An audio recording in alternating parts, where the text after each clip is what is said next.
Salutare, oameni faini, eu sunt Fabstos și astăzi vom deschide și noi premiile de la Division Rivals.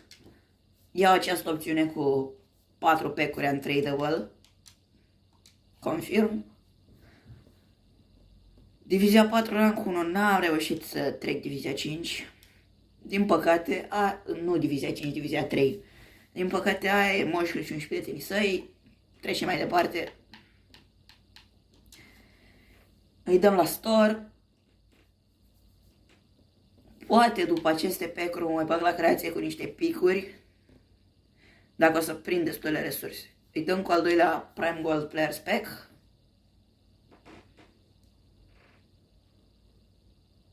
Boards. Italian. Center back de la Lazio Acerbi. Slăbuț.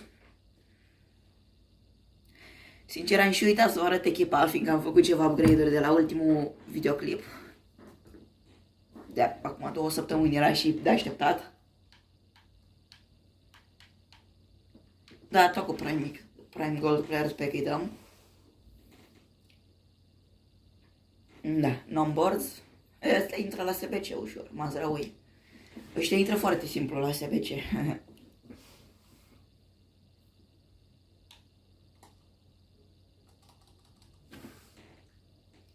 Și rar mega pack. Al doilea. Din asta trebuie să pici ceva bun.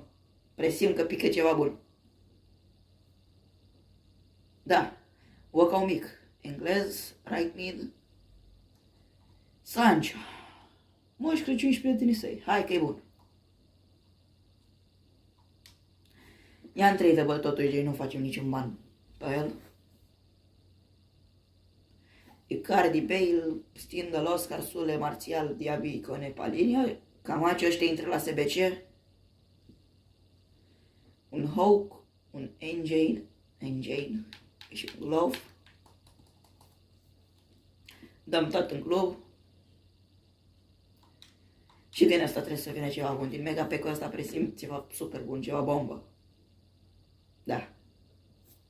Ăsta e bomba. Jair. Chiar de la Milan. Ăsta e bomba, bă, băieți. Bă, măcar mi-a mai dat jucători de SB. Oh, 2 Shadow și un Hunter. Mamă, Sule. Bacaio. Sper să fie 3 de urmă. Așa, mai face și noi un ban cinstit.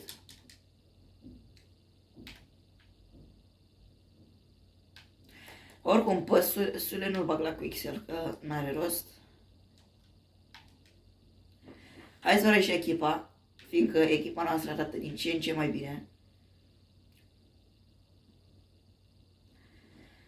Cam asta e echipa. Acest Mendy, zici că e prăjit, să mor eu.